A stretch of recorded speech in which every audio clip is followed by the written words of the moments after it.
My name is Holly. I live here in Tucson. I'm a lifelong bird watcher and nature enthusiast, so much so that I retired from a full career with the Forest Service.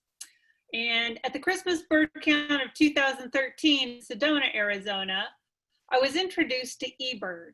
And I started listing in Ebird on January 1st, 2014, and it took bird watching for me to a whole new level. It's become one of my primary activities, and my gateway drug to becoming an addicted birder is definitely Ebird.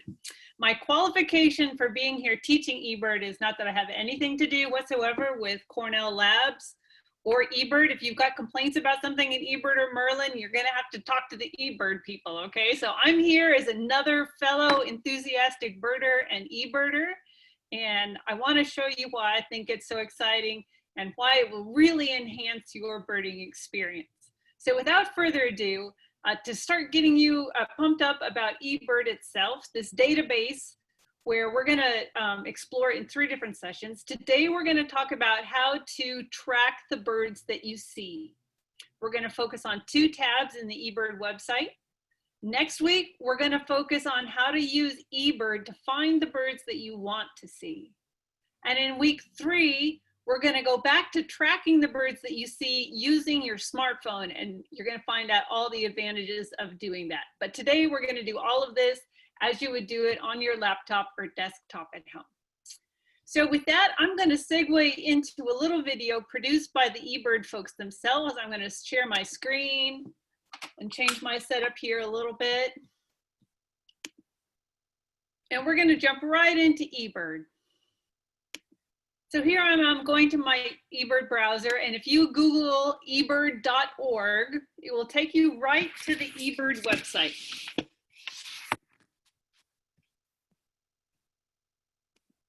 And up here in the upper right-hand corner, when you first log in, it's gonna look like this. It's gonna say, create account. So you're gonna go in here, you're gonna click create account if you don't already have a profile, enter your first name, your last name.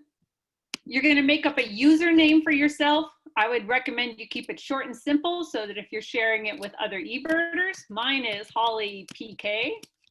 So that's pretty easy. And then you're going to put in your password and create an account. Now, of course, I already have an account, so I'm just going to sign into my account. And here we are at the Ebird homepage. And I'm going to let the Ebird folks introduce you to the Ebird database.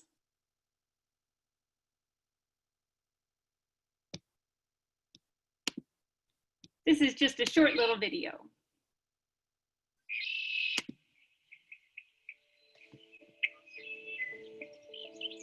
Every day, millions of people around the world enjoy watching birds and recording their sightings. What if there were a way to take all of these observations, yours, ours, everyone's, and put them all in one place? If we could do this, we would fundamentally transform not just birding, but science and conservation. From this idea emerged Ebird. Put simply, Ebird is a way for anyone around the world to store their birding observations, their photos, their sound recordings, and make them available to educators, scientists, and birders. It's incredibly easy to use, and it's incredibly powerful. All you do is let us know where you went birding, when, how far you traveled, and what you saw. It's powerful because hundreds of thousands of people all around the world are doing it. And it's growing. Ebird already safeguards 500 million sightings. Information that allows all of us to understand the movements and needs of birds at global scales. Ebird maintains your lists for you and shares them with other birders from around the world. By sharing, it's now possible for anyone, anywhere, to find your target birds and the best birding hotspots any time of the year. Before Ebird, there was no way to comprehensively understand population level movements of many species. By able to generate species distribution models that provide an unparalleled view of where and when birds are in the landscape. Scientists and students all over the world are now able to use Ebird datasets for their research at a variety of spatial scales. These observations help inform better conservation strategies, opening the door to the future of bird conservation. And this is just the beginning. With the help of millions of people who come to Ebird each year, we are creating a free, open access system that is easy to use, fun, and rewarding. Rewarding for birders, for scientists, for conservationists, and ultimately the birds themselves. Go to ebird.org or download Ebird Mobile to get started, all for free. By joining Ebird, you're joining a global team of people that share your passion for birds. Be a part of it.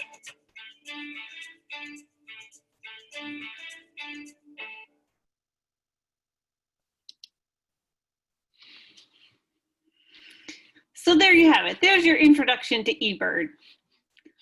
So to get you even more excited about Ebird, let's go back here to the home page. And so one of the things that Ebird does for you is when you go out and you're actually submitting your checklist of the birds that you see to Ebird, you are no longer just participating in a leisure activity. You have just become a citizen scientist. Whether you're just listing the birds in your backyard or if you're birding Sedona wetlands, you've become a citizen scientist. So now you have a great excuse to go birding. So that's one of the things that really excites me about Ebird. One of the things that got me hooked. I'm not just doing it for myself and my own pleasure. What I'm doing actually counts for a greater purpose. Let's look a little bit at that again. You know, they mentioned the barn swallow. Look at some of the data that Ebird is able to produce with this data that is collected almost in its entirety from citizen birders like us. Yes, some of it comes from bird researchers, from professional bird surveyors, but for the most part, this is just us as birders out birding. So let's look at that barn swallow. You know, we live in a world where the human population is growing. There are limited funds for conservation. We really need to focus those dollars where they will count the most. And when you have data like this, take for example this barn swallow. We can go here and we can look at this map, and here it shows you the year, and over here the map shows you where the birds are. And we can click through and see in January, the barn swallows have collected down here from Tierra del Fuego in Argentina and up through the Amazon. As you go through the year, you can see their population begin to migrate north. And you see them flood into North America all the way up into the northernmost parts of North America. And they're here with us for a while where we think they're so common and abundant.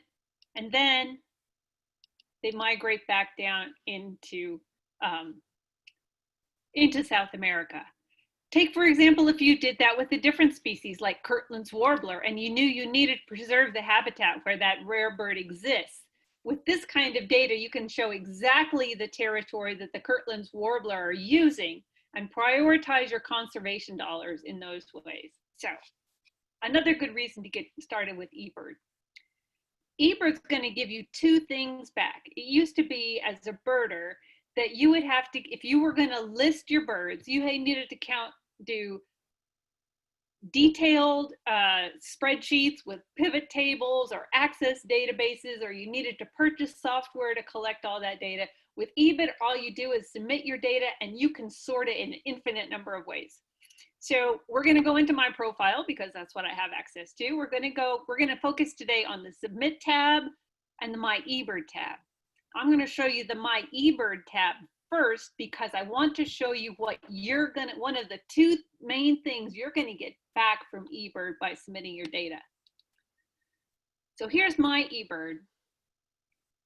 And I come in and I have all this data on the birds that I've seen. I've selected my own region of Pima, Arizona, because I'm doing a county big year again. And so this is what I'm most interested in. But with just a click, I can go in here and I can select my entire world life list. Bingo, there's my world life list. It shows I've got 596 species that I've seen. I've only been listing since 2014. I've submitted 2,554 checklists to Ebird. I've taken 462 photos, and with just a mouse click, I have access to all those photos that I've uploaded into their library. If my hard drive ever gets destroyed, all my photos are there in the Ebird Macaulay Library server.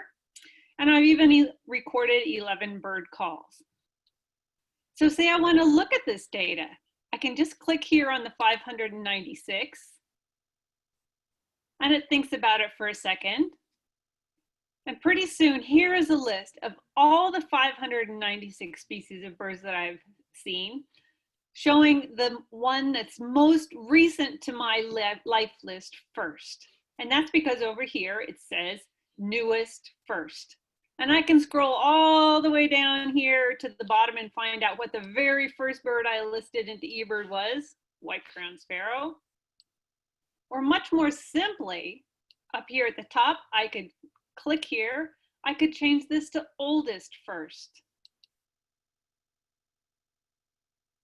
Let's say I wanted to look at the list in the same order that I would find them in my Sibley Bird Guide or my National Geographic Bird Guide. I can click here and I can select Taxonomic Order.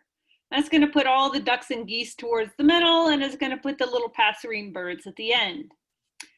What if I wanted to see what exactly I saw a whiskered veery? Let's see, let's pick another one. Let's a Cuban parrot. I can click alphabetic, and I can scroll down here into the C's, and I can find Cuban parrot. I can click here and I can actually bring up the checklist of the bird that I saw, and it includes the photos that I uploaded into Ebird of the bird. And I see that I also saw a thick-billed vireo that day. What a memorable moment. All that data is in here. I can sort it in infinite ways. Let's go back to the beginning to my Ebird. Again, if you're interested in Pima County, you can pull up your Pima list and you can sort it all the same way. So simple. If we want to see what the most recent bird I picked up, which we were talking about before, let's see, I got the roseate spoonbill that was at Lakeside on the 26th of August. And it shows I can even pull up a map of where it was just by clicking here on Lakeside Park. And it will bring up, excuse me, so that's associated with, that shows all the birds that I've seen in Lakeside Park, excuse me. So many things you can do. So as you can see, this is a robust way to maintain the species of birds that you've seen. Also over here are other important tools, and we'll touch on these in a little bit. So now let's go in and let's go ahead and try and submit a bird list. I'm going to stop sharing my screen here for just a second. Bear with me. And so now here, I want to show you that today, just before, while I was eating my lunch, I went out and I did a yard list for my yard. So I've got a yard list that I did as a paper copy.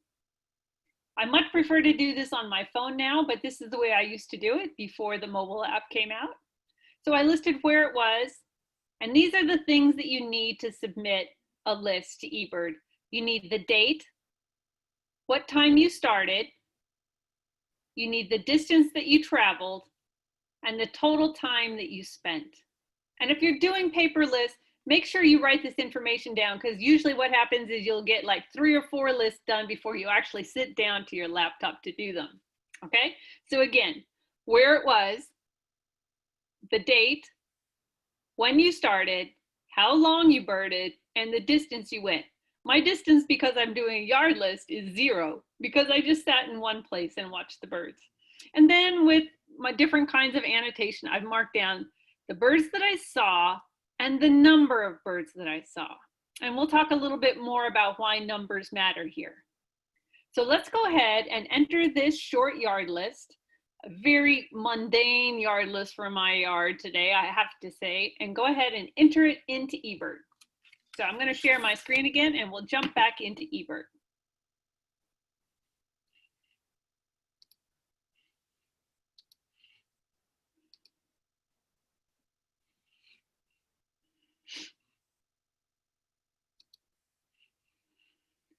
Okay, so what I did was I clicked on the Submit tab and it brings me to this screen.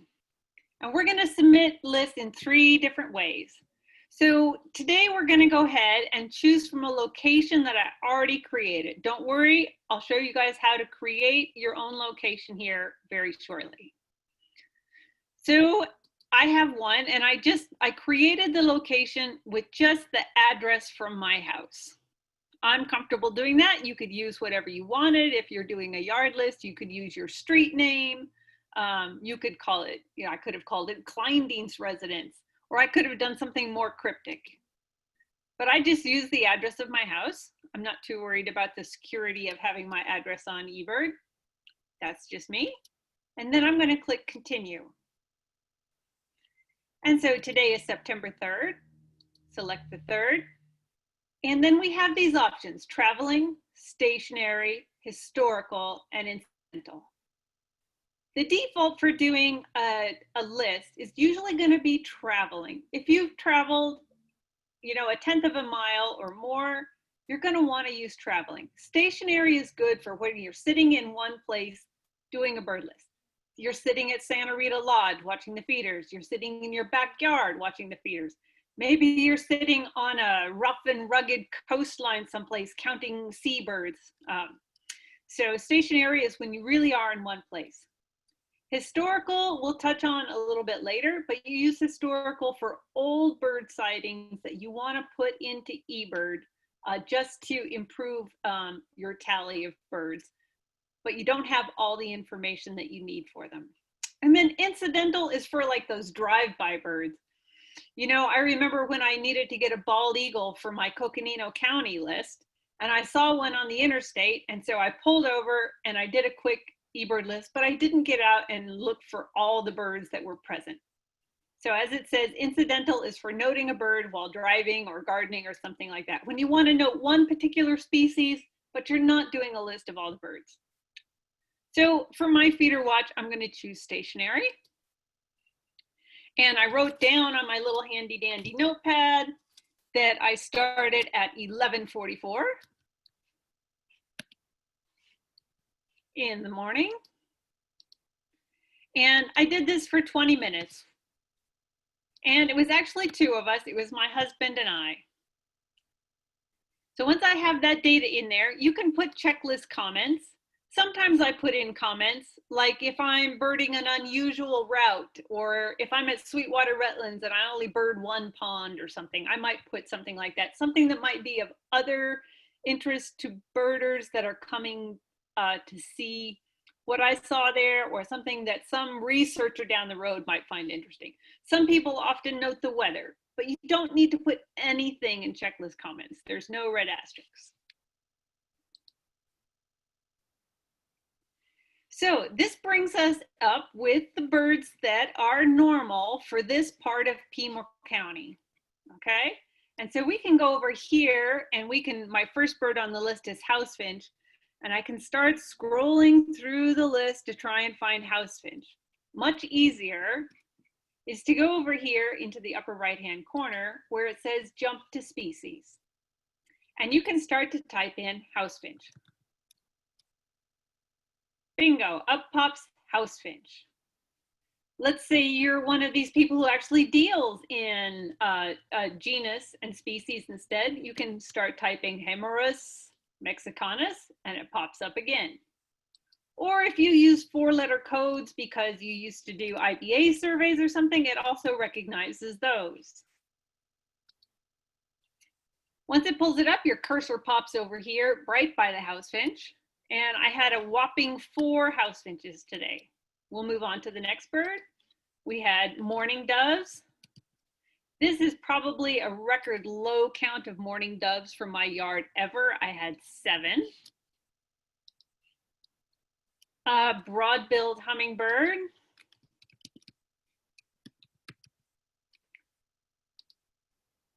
I had 2 of those. Then I had a Gila woodpecker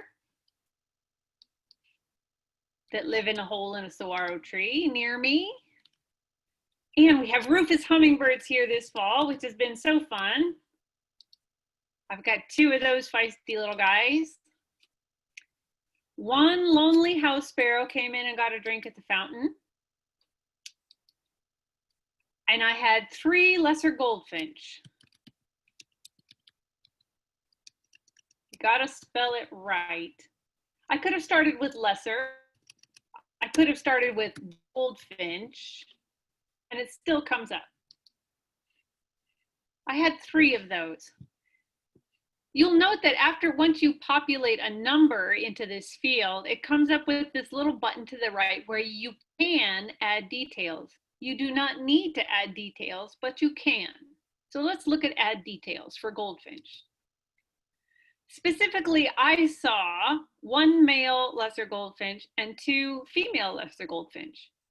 So I can go in here if I choose to, select the age and sex tab, and I can put 1 adult and 2 female. For housefinch, it would be pretty easy to do the same. For Gila woodpecker, if I wanted to know age and sex, I would probably, because I can't tell, if I couldn't tell whether it was the male or female, if I couldn't tell whether it had a red dot on the top of its head or not, I could just put sex unknown 1. Or some of these species like white-crowned sparrow that you can't tell the difference from readily unless you see an ultraviolet light or something. And then one final species that really put an end to my bird watching in the backyard was I had 1 Cooper's hawk. And on the Cooper's hawk, I noted that this one was an immature bird. It was not in the adult plumage. So I don't know what sex it was, but I know there was 1 bird. During some times of the year, you can also enter breeding code. There are many possible breeding codes. So what you do is you click this little list box and it has all these possible things. Everything from flyover, which means you saw a bird fly over, but it never really used the habitat. A really good example of this would be, I was out birding in Saguaro National Park East, and I had 2 snow geese fly over. These birds were obviously migrating. They were not stopping. They were not feeding there. They were birds. And if I submitted the checklist without any notation, people were going to say, what in the world? This person doesn't know what she's talking about. She saw 2 snow geese in Saguaro National Park where there's not a drop of water right now. So I entered flyover for that bird to show that that bird was in no way using the habitat. But then for other breeding codes, it goes everything from a singing bird to nest building, to feeding young, to nest with young.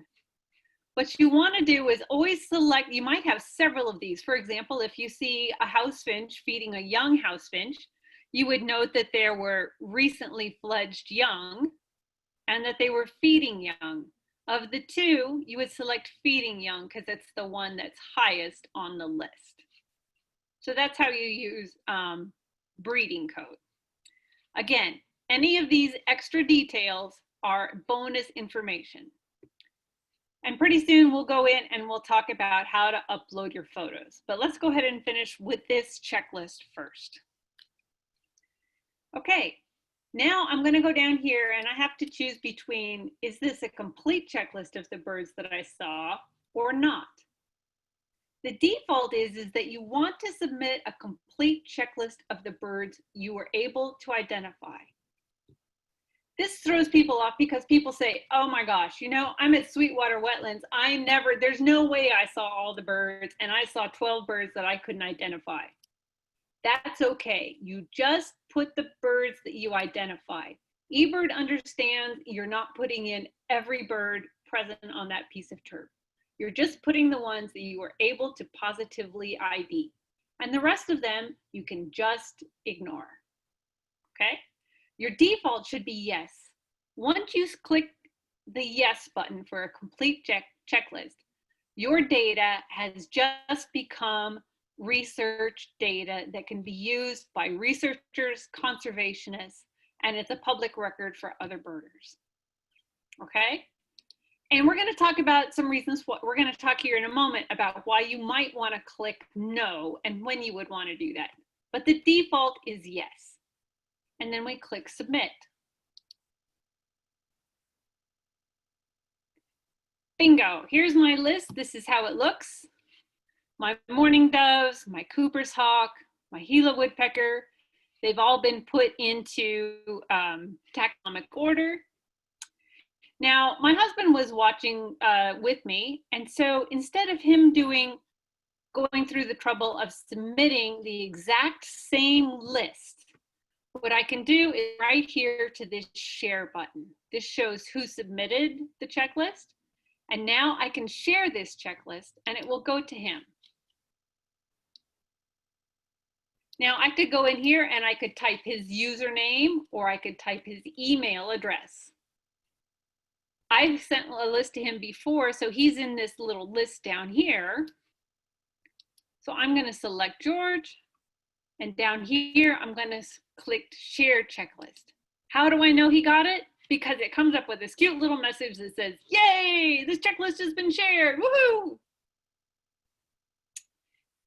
So today, this morning, when George and I were out birding, he noted 2 birds that he wanted to put into our eBird record. So he did a checklist and he shared that checklist with me. So let me show you how that works and what it looks like when you receive a checklist from somebody else.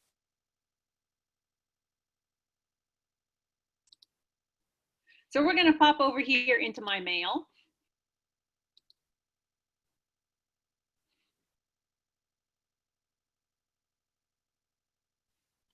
And here I have this email. It says George Kleindienst here, but this is actually a message from the eBird system. George Kleindienst has shared an eBird checklist with you. This is what the email looks like when somebody shares a checklist with you. And then you just go right down here to this link. You click on it, and it comes up with this screen. And it gives you an option to accept the checklist or decline it. He can't just put birds into my checklist without me accepting them. If I don't want to click accept without looking at it first, I can click preview and it shows me the list really quickly.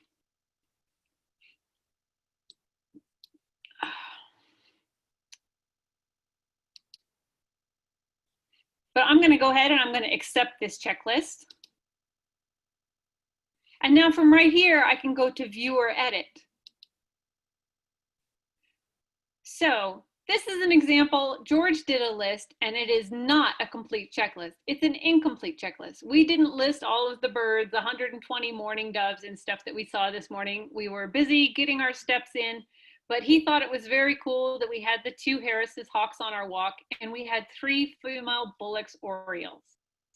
So he noted the time that we spent, the distance that we traveled, and these 2 birds that were of interest to him. Will they really get used for research and stuff? Probably not, because we've listed this as an incomplete research checklist, but they will show up in our personal birding records. Now let's say that I saw the Bullock's orioles, but I didn't see the Harris's hawk. I can click right here and remove that species.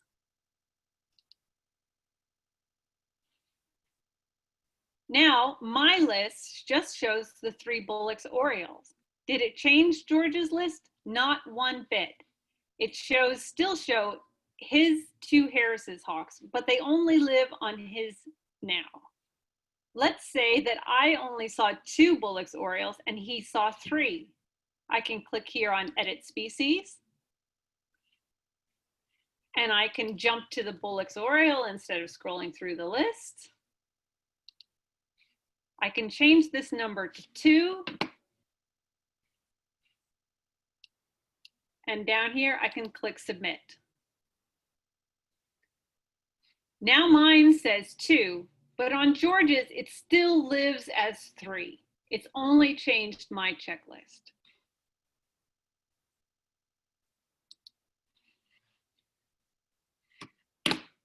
Now I'm going to go back into my eBird. Now over here on the left-hand side is this tool right here, checklists. Here's manage my checklists. And I can see right here, here is the checklist that George shared with me. And I can go back in and I can view this checklist from here. And sure enough, there's my 2 Bullocks Orioles and my 2 Harris's Hawks.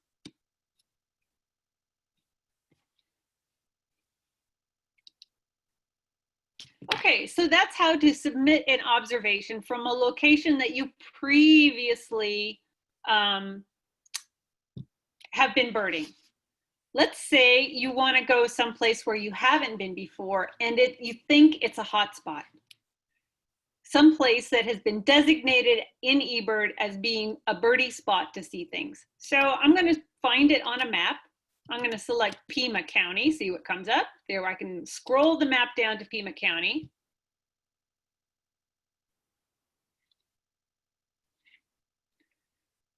Oh my goodness, so every one of these red spots with a plus is a hot spot. This is a very birdie place and there are lots of hot spots to choose from. The red ones with the plus sign are hot spots. The blue ones are ones where birds haven't been recorded very recently. And the little blue ones with no plus sign are my personal locations that I've created.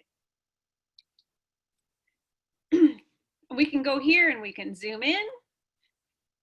And we kind of know about where Sweetwater Wetlands is. It's over here someplace on this side of Tucson. Oh my goodness, look at all the hotspots here. Well, this is a lot. You can go and you can start clicking on them and see if you randomly come up with the one that you need.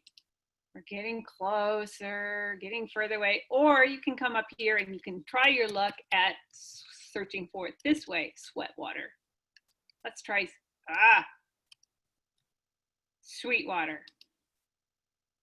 There, it zooms into that. If I click on it, over here, we can see chosen location, Sweetwater Wetlands. Then I can go right here to continue. I can choose the date that I was there.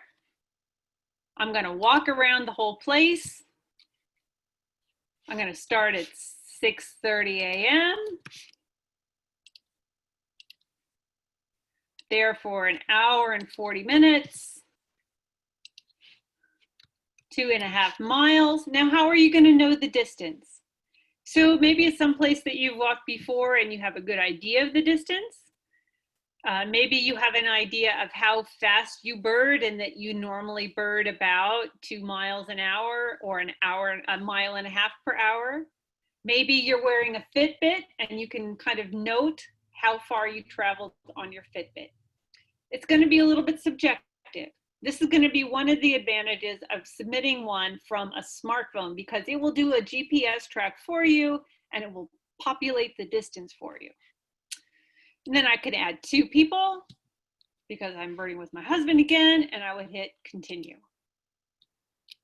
And then we can go in here and we can start entering the wonderful birds that we saw, including a black-bellied whistling duck.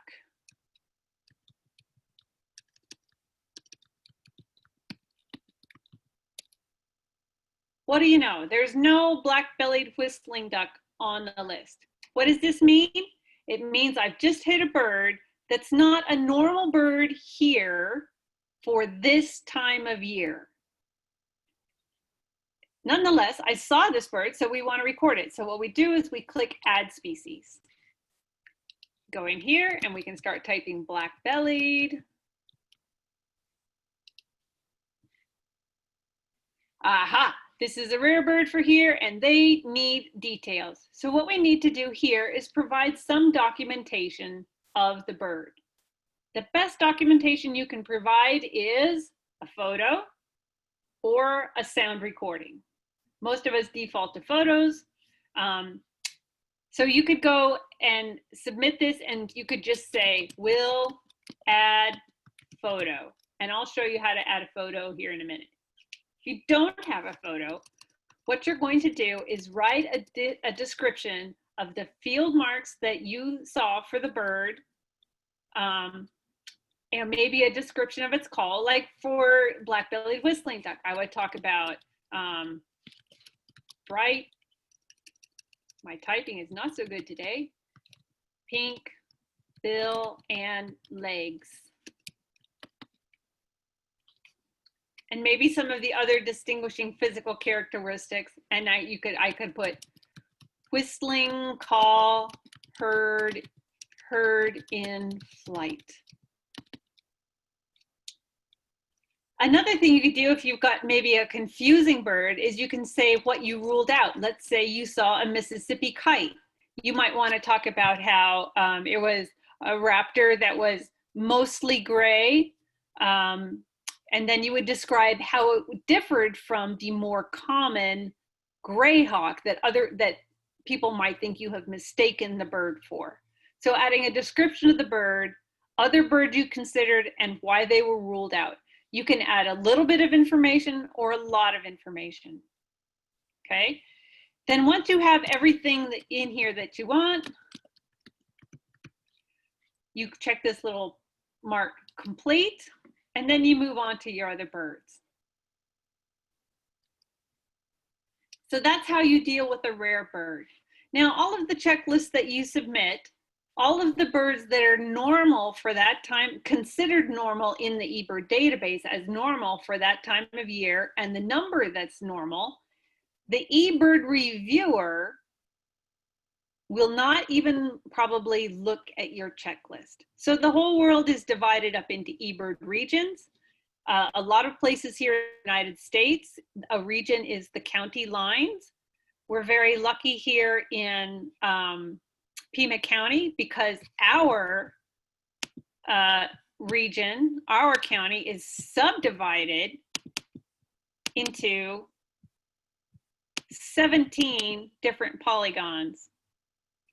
And in each one of these places in Pima County, there is a list that shows at this time of year, this number of birds is normal. Anything outside of that is not normal. Here's what an Ebird reviewer has to do. Not only do they check the sightings that are rare, but they have to, here's just a snapshot. I realize this is hard to read, but I don't have access to this part of the database. But it shows for every species for North America, the Ebird reviewer keeps up a database that lives in the background of eBirds. So for wood duck, for example, from January 1st to February 14th, it's going to consider that up to 4 wood ducks is a normal sighting. It's going to consider that up to 2 wood ducks is appropriate from February 14th to April 1st.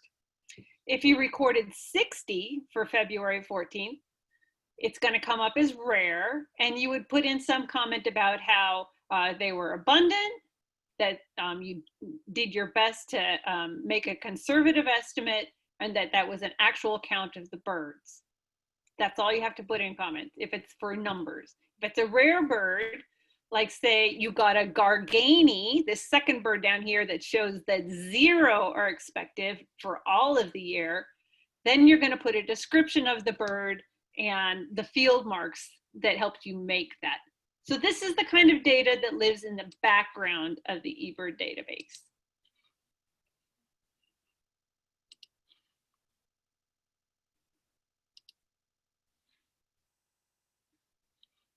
That's not the one I needed. Let's try this one. Get us back. So here I am back at my Sweetwater one.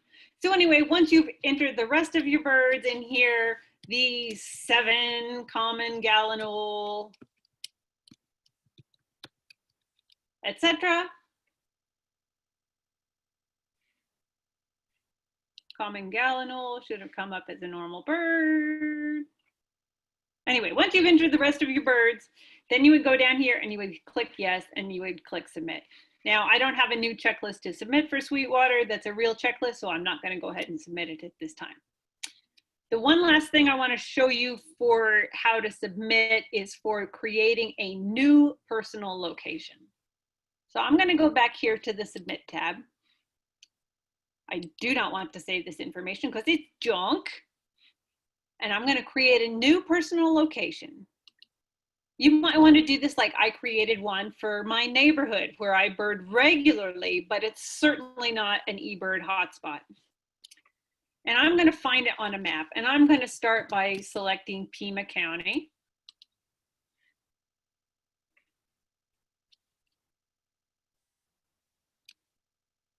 And I live right by the Desert Christian School. So what I'm going to do is I'm going to create a new personal spot for Desert Christian School where I bird regularly. So I live over here in this part of town over here by Tanque Verde Wash. I'm going to keep zooming in and zooming in.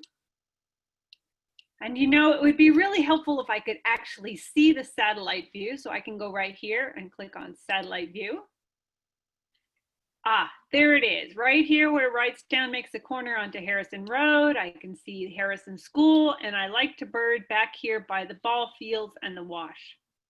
So if I click here, it makes a spot, and I can go over here and I can name it what I want.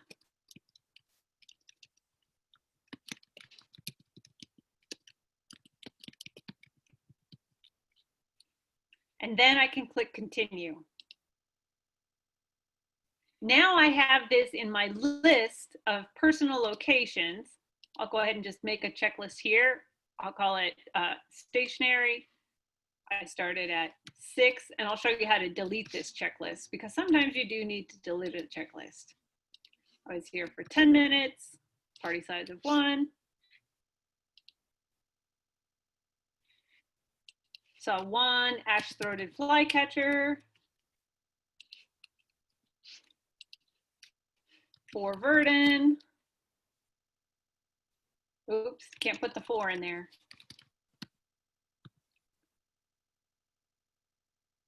Doo-doo-doo.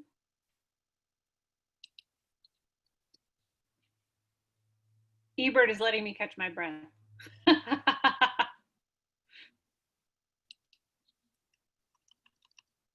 There it is. Oops. And 1 greater roadrunner. I'm going to hit yes and submit. Alrighty, so now I have this new location called Desert Christian School. My eBird reviewer probably has no idea where Desert Christian School is, or if somebody else wanted to come see my greater roadrunner, they could go right here and they could click on this little icon and they can see exactly where this bird was.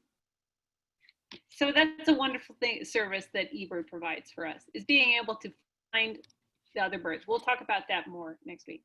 Okay, so we all know that this is a bogus checklist. I just made it up off the top of my head, and I actually already have another personal location for here. So let me show you, delete this checklist and delete this location. I'm gonna go back here to the My eBird tab. I'm going to go to checklists, and here's this Desert Christian School one that I just did, and I can just go right here and delete it, and that checklist is hit. Okay, I created that location. I really don't need that cluttering up the eBird database. I can go here and go down to locations. I don't have to search through the whole list of them. I can go to Desert Christian School, and I can go right here and I can delete this location. And voila, my database is clean again. Okay, so one more thing that I want to show you today is how to upload photos to lists that you already have. Let me just stop for a second and check in with everybody else. So are we doing okay here, Luke, for me to write into photos? Yeah, we got a little bit of time, and then once you are done with the photos, we just have a couple of questions that maybe we could touch on. Okay. But yeah, I'm willing to stay on as long as you need, but I know some people probably need to leave right at 2. So let me jump into photos. Yep.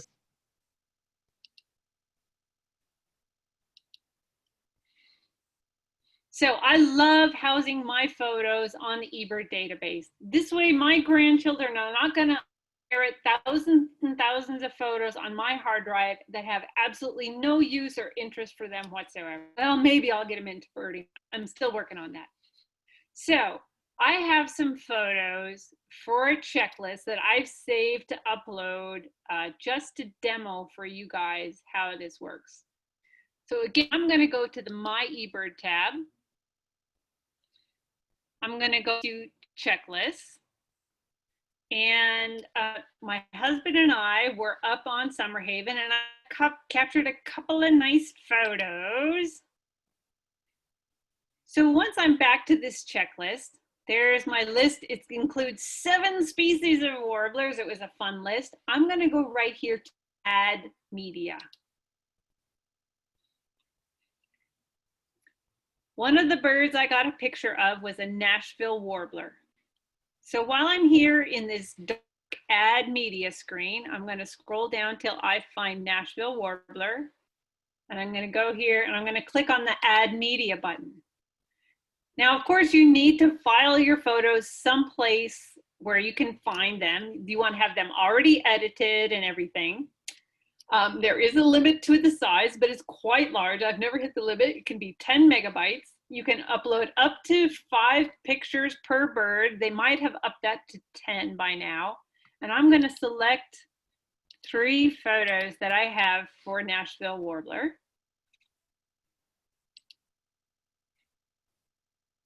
And here they are. And they're uploading into one of the servers at Cornell University called Macaulay Library. I can actually go ahead and I can start rating these photos, and they're all kind of average photos. I am a bird, not a photographer. In this photo, I saw 4 Nashville warblers, but in this photo, I saw is 1 Nashville warbler, and I don't know what sex it is, and so I'm going to put 1. And I think it's an average photo. It's in focus. It's a pretty good look at the bird, but it's not National Geographic. This one's a little bit higher quality. I'm going to give it a rating of good. Again, sex unknown. Now, entering this over here is optional. You just enter the photos without doing any of this. And this was another perfectly in focus and 1 bird. And what else did I have photos of? I had a picture of a yellow-eyed junco. And that bird was here. And this photo was a very cooperative bird. It's at close range. It's in full focus. Waiting for that to upload a little bit.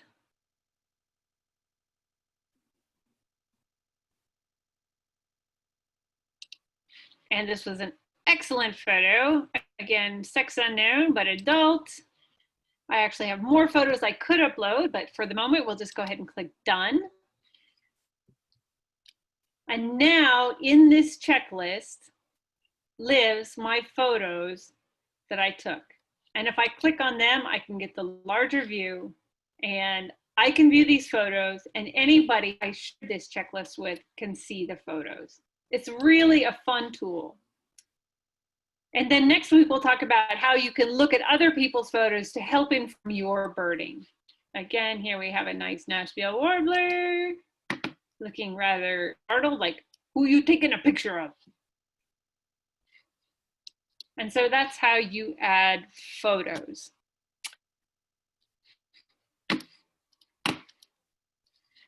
And the one last thing that I want to touch on really quickly, and I'll show this again next week, are 4 resources here in Ebird that I want you guys to know about. I'll show them where they live this week. I'll do it again next week and the week after, because sometimes they can be tricky to, but this is super. Half the questions you guys have for me, you can answer for yourselves through here, or if you want to learn about them on your own, they're here.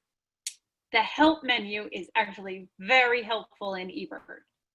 So I want to show you 3 things under the help menu and 1 other. So under help,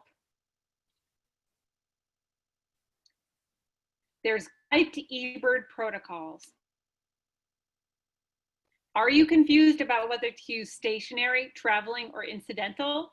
Do you want to learn more about entering your pre-eBird list? You can find that out here, okay? And then to the right of this, once you pull up core eBird protocols, are two other useful ones. Rules and best practices. How long should a checklist be? Do you want to do it one way or round trip? How long a duration? Is 4 hours too long? Is that valuable for research or not? All of that is in rules and best practices.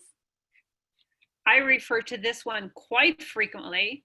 Right down here, there's this beautiful little text box that says, pro tip, keep your checklist under 5 miles and keep your stationary list under 3 hours.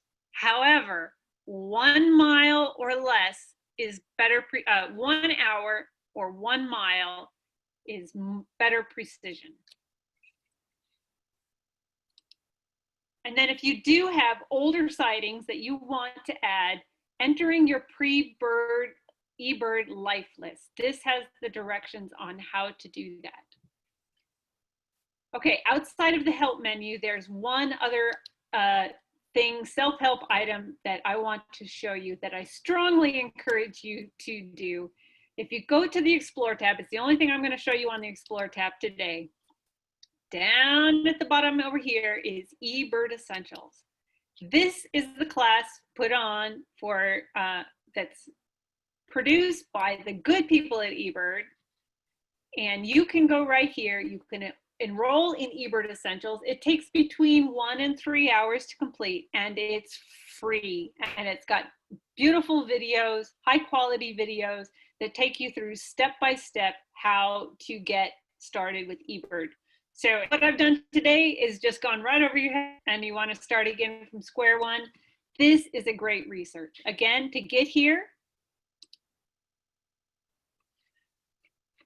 you are from the Ebird homepage, you go to Explore, you go down to the bottom and you click on Ebird Essentials. Alrighty then, I'm going to stop sharing screen and let's get to a couple of questions. Hey, sounds good, Holly. Yeah. Hey, a few of the questions we have, and for all of you too, as we do this, if you have any other questions, just you can use the chat there or raise your hand or unmute yourself when it's appropriate. Someone had a question about historic bird lists and how some of the older ones, and I've ran into this too, don't have any dates. You're not totally sure where the place was at, you know, and so it's difficult to put those in without that. And Ebird suggests, you know, putting in a date of 1900 and putting those in that way, but still doing that, a lot of the birds that they're putting in come up as rare. So it's hard to figure out how to do that. Do you have any suggestions in that regard? Note that when you're putting in those historical sightings, for the most part, they don't have enough data that they will ever get used for research, and they won't be part of databases that people are using outside. They're going to go into your list. They're going to be housed in your list. Your list is your own. You can put any bird that you want to in it. You can put peacocks and aplomato falcons and harpy eagles and whatever you want in your list, and they will just live in there. They won't get confirmed by an Ebird reviewer. But yes, what you want to do is you want to go to that help menu, click on the Guide to Ebird Protocols, and over to the right-hand side is the one on how to enter your pre-Ebird list. And it sorts your data into 4 different types, and it gives you the method for how to do that for each one. Yeah, I have I did that a couple of years ago where I had some records back from when I first started birding when I was 7 years old, 1987. And I just put little X's next to the birds that I saw. And, you know, I tried to remember around the location where I was at. I had the date, but I didn't have it that many either. So, you know, you just got to do the best you can. And if it shows up as rare, just put in what you remember and then just kind of go for it. Yep. Yeah, and you can just put right there in the checklist comments, recording this species for personal use only so that it shows up in my personal record. That way the eBird reviewer understands why you're doing it and they know to flag that as not research quality material. But it lives in your list and it shows up when you go to my eBird and you pick up your world, pull up your world list, that bird's going to show up. Another question that came up that I answered in the chat, and I just would like for you to touch on it too, is someone asked or shared that they're new to birding, and should I still be recording birds on eBird even though I don't see very many? What would your response be? Yes, absolutely. eBird is the best way to learn birds. Okay, so That's exactly what I said too. Here's the deal. You enter a bird into eBird and it's not an appropriate bird. It can get flagged by another birder who finds your photo or something, or you might put it in as a rare bird, and you are going to get an email from one of our very nice volunteer eBird reviewers for Pima County. There are 4, and there are 2 of them that will email, and they will send you a very gracious letter saying this bird is rare and other birds you might consider, or ask you to provide more documentation. My message to you is, if you are birding and using eBird, expect to get messages from your eBird reviewer, okay? Yep. The reviewers are there to keep the database clean, and they will teach you things. And if you are not getting a message from your eBird reviewer once in a while, you need to go birding more often, okay? So this is you get those letters, right? I absolutely do. And you know what? I learned the things that I learned from those. I will never confuse a double-crested cormorant and a neotropic cormorant ever again. When I got my letter from the eBird reviewer regarding my first double-crested cormorant that I recorded here, I learned things about the species here in this county versus the county I came from, and I learned those field marks like I never knew them before. Yep. I mean, I learned so much from everyone, and when I get one of those from my reviewer, instead of going, oh my gosh, I suck at this, I don't want to bird anymore, or are they saying that I don't know my birds or anything? Email your reviewer and say, thank you, I appreciated this. Either tell them why you believe the bird is there, is really that bird, and provide them the documentation, or make the corrections they suggest. And Great learn advice. from it. Yep. Someone mentioned that they had an eBird account, forgot what the login was and all that, created another eBird account, and was wondering if there's a way to merge the 2 together. I don't know if there is. I don't believe there is. Yeah. But I don't think so either. The help option with eBird is they are really responsive, and you may be surprised if you go into help and make a suggestion that's got your issue, you may very well get contacted by somebody from eBird that will help you answer that question for you. I do not know the answer to that. Yeah, and Warren puts in the chat that you could share the list to merge the accounts.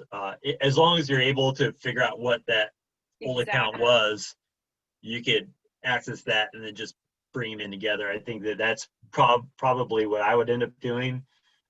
But then again, emailing the help will help you out. There were some other questions. I think we got to all of them though. Does anyone have any other questions? You can either raise your hand virtually by clicking on the participants, and then there should be a little raise hand function down there, or you can put it in the chat or unmute yourself. Oh, hey, Pam asked, I first tried the eBird app on my phone last year when I became interested in birding, and I struggled with it. That's why I wanted to learn more. We'll hit on the eBird app in 2 weeks, on the 17th. Yeah, if you submitted a couple of, your homework this week is to do a yard list and put it in eBird. Okay? You're going to learn so much from that, and you're going to figure out what you don't know, and we will try to answer those questions that come up next week if you get in there and you try eBird. And then you're going to find out how much easier it is to do on your phone after you know the basics on your laptop or desktop. Right. And Kathy asked, what about the packs? We'll cover the different Ebird app packs on that same Yeah. day on the 17th. When you're on your laptop, desktop computer at home, you don't have to worry about the bird packs. The bird packs exist so you don't have to have the 10,500 birds in Ebird on your phone, okay? You don't need all that data on your phone. So we'll talk bird packs in 2 weeks. And Judith asked, do you have to put lists from years ago in historical if you know the date, location, and are sure of the ID? If you have all of this info, Ebird wants as much complete data as possible. If you know the location, the date, the approximate time, and the distance traveled, put it in as a complete checklist and roll with it. That's great data. Yep, that's the best way to do it. Awesome. Holly, you nailed it. Thank you so much. Yay. I'm going to figure out a way. They changed this a little bit, so I'm trying to figure out how to unmute people. There we go. You should be able to unmute yourself if you want. We're gonna close up here, but I'll stick around. If any of you have any questions, feel free to unmute yourself, and I can take any questions, or Holly can too. Otherwise, yeah, go and submit a checklist. I do have a question. This is Shireen. Yeah, hey Shireen. It has to do about counting. So when I was doing the bird watch for the, for Cornell, they gave us very specific guidelines for counting birds, and then we were only to submit the most that we saw at any one time, or the highest number. Yes. How do you count for this? It's the same protocols. Whether you're doing a backyard bird watch or a sea watch, or you're putting it to Ebird, it's the same. If you go to the help menu and you go, you will find one in the second block down that says how to count birds, and it will give you guidelines for why you don't want to use an X. It will give you a guideline on how to estimate birds to the nearest tens, hundreds, thousands. It'll even give you, if you're counting 10,000 brant off the coast of California, it'll give you an idea of how to look through your binoculars and make estimates quickly. All right. It's all there under how to count birds under the help menu. All right, thank you. And next time you're at Sweetwater with me, we'll practice together. All right. Yeah. Because I was thinking about those, what did we see? The buntings? Oh, yeah, we had a huge flock of lazuli buntings together. Lazuli bunt, yeah, and it was like, how would you count them? I'll explain that in more detail when we're out together.